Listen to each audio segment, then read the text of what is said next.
Dorasso était un petit peu le Bernard Mendy des milieux offensifs, hein. C'était le même niveau de frappe.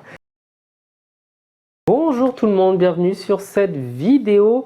Aujourd'hui, on va parler du jour où Vikash Dorasso est devenu une star au Paris Saint-Germain. Pour remettre les choses dans leur contexte, Vikash Dorasso, très brièvement, c'est un joueur des années 2000, pour ceux qui ne l'auraient pas connu, qui a commencé au Havre avant de signer à l'Olympique Lyonnais. Il a joué environ 200 matchs à l'OL, ce qui est déjà pas mal, et il a fait partie des premières équipes de Lyon à remporter le championnat de France. Donc il a vraiment connu les débuts de la très belle époque de l'Olympique Lyonnais avant de partir au Milan AC. Heureusement, il n'y aura pas joué beaucoup, il aura fait que seulement 20 matchs parce que il était face aux meilleurs joueurs du monde.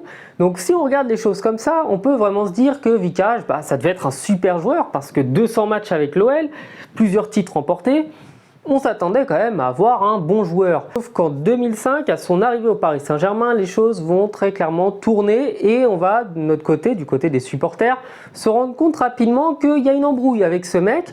Donc il n'est pas aussi fort que ce qu'on attendait. D'un côté, il a un palmarès incroyable et de l'autre côté, il est nul. Parce qu'on va pas se mentir, c'est un petit peu comme le délire avec Corridon. Voilà, fallait pas non plus demander qu'il soit très fort et il n'était pas.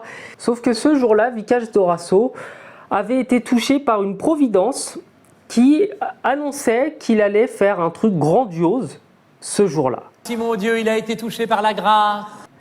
On est donc le 29 avril 2006, le Paris Saint-Germain affronte l'Olympique de Marseille au Stade de France dans le cadre de la finale de la Coupe de France.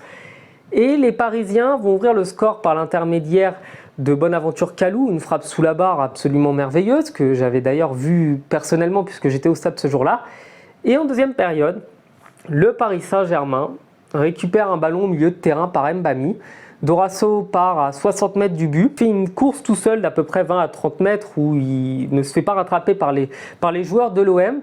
Et je me rappelle textuellement que ça s'est passé comme ça.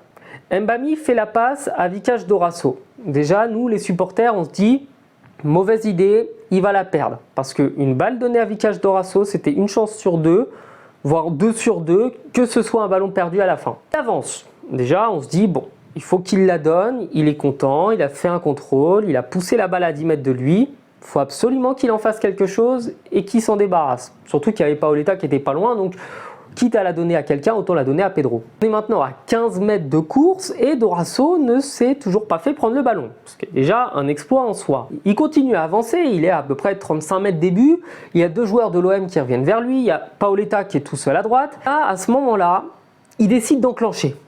Premier réflexe des supporters parisiens qui sont derrière le but à ce moment-là, c'est de se cacher, se planquer parce que voilà, Vikash Dorasso était un petit peu le Bernard Mendy des milieux offensifs, hein. C'était le même niveau de frappe. Donc là, il y avait quand même de grandes chances que soit vous la preniez dans la tronche, que soit elle blesse quelqu'un au poteau de corner.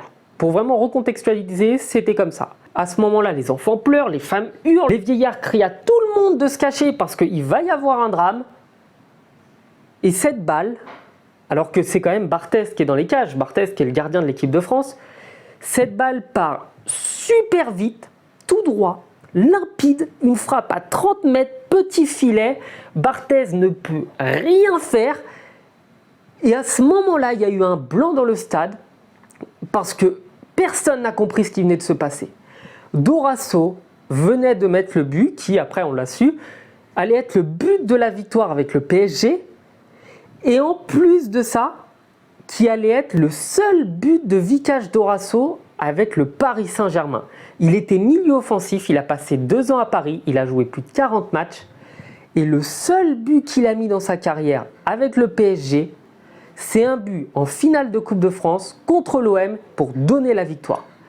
Et c'est ce jour-là, du coup, qu'on s'est dit que même s'il était mauvais, on ne lui en voudrait pas. Parce que l'histoire retiendrait ce jour. Et c'est d'ailleurs pour ça que j'ai fait cette vidéo, parce que 15 ans plus tard, on a retenu ce jour. Et voilà, une vidéo très courte, j'espère qu'elle vous aura plu. N'hésitez pas à vous abonner, je ferai plus de vidéos sur des ovnis du football. Je pense à Brendao par exemple, qui aussi a fait des trucs de ouf avec l'OM. Je pense aussi à Corridon qui a fait un truc de malade. Bref, j'essaierai de vous expliquer tout ça un peu plus tard dans d'autres vidéos. À bientôt, ciao.